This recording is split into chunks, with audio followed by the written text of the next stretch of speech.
Welcome to Pendharkar classes Radha. Student, मागील लेक्चरमध्ये आपण tautology, contradiction, contingency, equivalent statement यावर आधारित एक्झाम्पल पाहिले.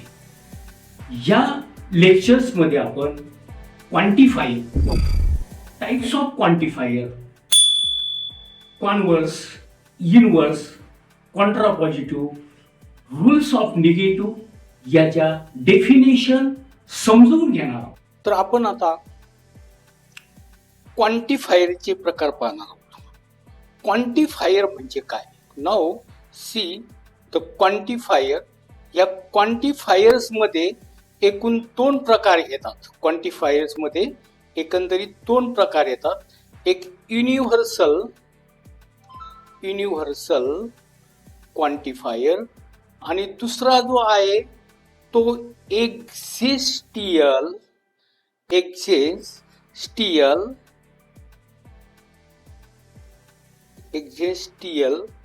क्वांटिफायर. आता युनिव्हर्सल क्वांटिफायर म्हणजे काय? की ज्याच्यामध्ये ह्या सिंबलचा वापर केला जातो. व्ही मध्ये आडवी रेष मारते, त्याला म्हणतात for all value of. For all values. सर्व किमतीला हे लागू आहे. आणि एक्झिस्टियल ह्या क्वांटिफायर मध्ये असा प्रकारचा सिंबल वापरला जातो जो उलटा ई आहे, जो उलट ई वापरला जातो. म्हणजे आपण उलट साईडनी ईचा वापर जसा करतो त्याप्रमाणे त्या या एक्झिस्टियल क्वांटिफायरचा वापर केला जातो. याला मिनिंग काय येतं? जसं याचा फॉर ऑल व्हॅल्यू तसं याचा होतो देअर एक्झिस्ट. बोलताना काय म्हणायचं याला? There exist. नाव देअर एक्झिस्ट. मग आता याचा अर्थ होतो देअर एक्झिस्ट. मग ज्याच्यामध्ये हे दोन symbol for all value universal साठी आणि एक्झिस्टियल साठी काय केलं जातं? हा सिंबल वापरला जातो देअर एक्झिस्ट. अशा स्टेटमेंट पॅटर्नला काय म्हणतात? क्वांटिफायर्स असं म्हणतात. अशा स्टेटमेंट पॅटर्नला क्वांटिफायर असं म्हटलं जातं. मग आपण याच्यामध्ये फॉर एक्झाम्पल लक्षात घ्या की आपण या ठिकाणी आपण एक एक्झाम्पल विचारात घेऊ की now see the example here. Example मग for all value of n is belongs to n. N is belongs to n. Twice n plus one is a natural number. आता हा नॅचरल नंबर आहे असं म्हटलं जातं. मग हे जे वाक्य आहे याच्यामध्ये ह्या फॉर ऑलचा वापर झालेला आहे. म्हणून ह्या टोटल स्टेटमेंटला क्वांटिफायर स्टेटमेंट असं म्हणतात. पण आता लक्षात घ्या, या ठिकाणी आपल्याला एक असं येतं की ओपन स्टेटमेंट असतं. ओपन स्टेटमेंट म्हणजे काय? की ज्याला काही अर्थ नाही. He is tall. हे ओपन स्टेटमेंट आहे. मग ह्या ओपन स्टेटमेंट मध्ये तो उंच आहे म्हणजे कोण उंच आहे? हिमालय उंच आहे का? तो आज दुसरा कोणी एखादा माणूस उंच आहे? कोण काय म्हणजे काहीच सांगू शकत नाही आपण. मग अशा वेळेस त्याला काय म्हणतात की अशा वाक्याला आपण ओपन स्टेटमेंट म्हणतो. ओपन स्टेटमेंट मध्ये हे फॉर ऑल किंवा देअर एक्झिस्टचा वापर केला तर जे वाक्य तयार होतं त्याला क्वांटिफाईड स्टेटमेंट असं म्हणतात. आता या ठिकाणी आपल्याला नेक्स्ट वन टॉपिक पाहायचा आहे, तो म्हणजे ड्युएल. ड्युएल म्हणजे काय? की जेव्हा ऑरचं अँड होतं आणि अँड असेल तर ऑर होतं. ऑरचं अँड होतं, अँडचं ऑर होतं, किंवा समजा टी म्हणजे टॉटॉलॉजी असन तर त्याचं कॉन्ट्रॅडिक्शन होतं, कॉन्ट्रॅडिक्शनचं टॉटॉलॉजी होतं. अशा वाक्याला आणि हे बदल केल्यानंतर जे वाक्य येतं त्याला आपण ड्युएल असं म्हणतो. जे वाक्य येतं त्याला ड्युएल असं म्हणतो. आणि ही जी प्रोसेस केली जाते त्याला काय म्हटलं जातं? ड्युएलिटी असं म्हटलं जातं. त्याला काय म्हटलं जातं? ड्युएलिटी असं त्या ठिकाणी म्हटलं जातं. लक्षात घ्या. मग नाव लेट अस कन्सिडर. आता या ठिकाणी आपल्याला काही निगेशनचे पण रूल पाहिजे नाही का? Now we want to see the rules of negation. आता निगेशन म्हणजे निगेटिव्ह. मग आता निगेटिव्हचे रूल लक्षात घ्या. निगेटिव्हचे रूल या ठिकाणी घेत असताना पहिला येतो negative of p and q is equal to negative p. पीचं निगेटिव्ह करायचं, ऑर घ्यायचा, अँडचं ऑर होतं निगेटिव्ह क्यू. त्याचप्रमाणे second one negative of p or q, ह्याचं निगेशन घेताना निगेटिव्ह पी, ऑरचं या ठिकाणी अँड होईल निगेटिव्ह क्यू. प्रत्येकाचं सेपरेट होतं, परंतु प्रत्येकाचं सेपरेट घेतल्यानंतर त्या ठिकाणी त्या अँडचं ऑर होतं, ऑरचं अँड होतं. आता याच्याप्रमाणे आपण आता त्याचे डेफिनेशन विचारात घेऊया पुढे. Now see the definition. Quantifier, dual आणि ड्युएलिटी. आत्ताच मी समजून सांगितलं नाही का पेनच्या साह्याने. आता आपण त्याच्यावालं डायरेक्ट डेफिनेशन विचारात घेऊया. नाव युनिव्हर्सल क्वांटिफायर म्हणजे क्वांटिफायरचे एकूण दोन प्रकार आहेत. पहिले येतं युनिव्हर्सल क्वांटिफायर. मग याचं काय? The symbol for all. बोलताना काय म्हणायचं याला? Now this is noted as, this is denoted by the for all, stands for all. हे कशासाठी ठेवण्यात आलेला शब्द आहे? All values of. For all values of याचा stands for all values of is known as universal quantifier. Is known as universal quantifier. आता यानंतर बघा या ठिकाणी आपण नेक्स्ट वन पुढे कव्हर करणार आहे. नेक्स्ट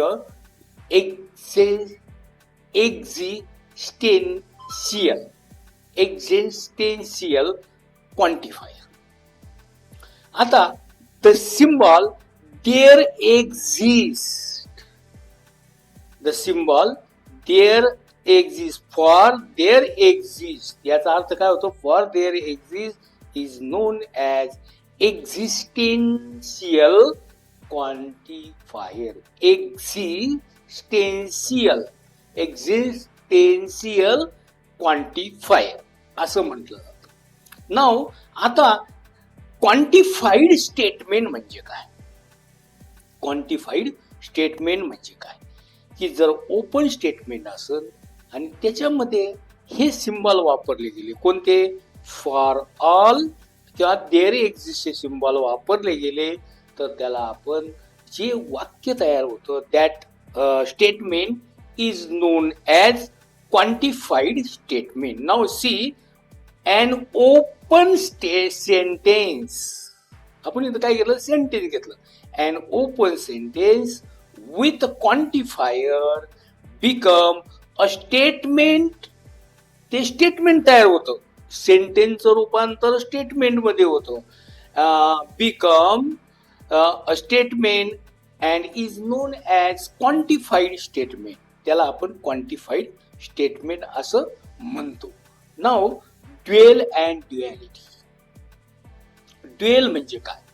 तर ड्युएल म्हणजे काय की जर अँडचं रूपांतर ऑर मध्ये झालं, ऑरचं अँड मध्ये झालं, टीचं सी होत असं, स्मॉल टीचं स्मॉल सी, स्मॉल सीचं स्मॉल टी नाही का? मग we use T and C, we use the letters T and C denote tautology and contradiction. हे आपण मागेच पाहिलं. स्मॉल टीला कॉन्ट्रॅडिक्शन असं म्हणतात, स्मॉल टी ला टॉटॉलॉजी म्हणतात आणि स्मॉल सी ला कॉन्ट्रॅडिक्शन असं म्हणतात, कॉन्ट्रॅडिक्शन किंवा फॉलसी असं त्या ठिकाणी म्हटलं जातं.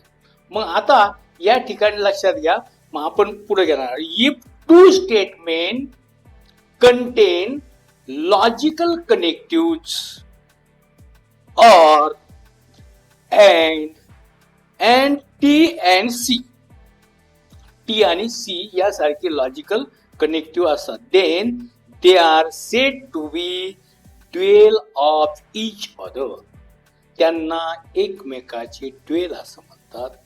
If one of them obtained from other interchanging and or and T with C, or with and T with C, म्हणजे or च and होत असन आणि and च or होत असन तर त्याला जे नंतर जे वाक्य तयार होतं त्याला आपण काय म्हणतो, ड्युएल असं म्हणतो.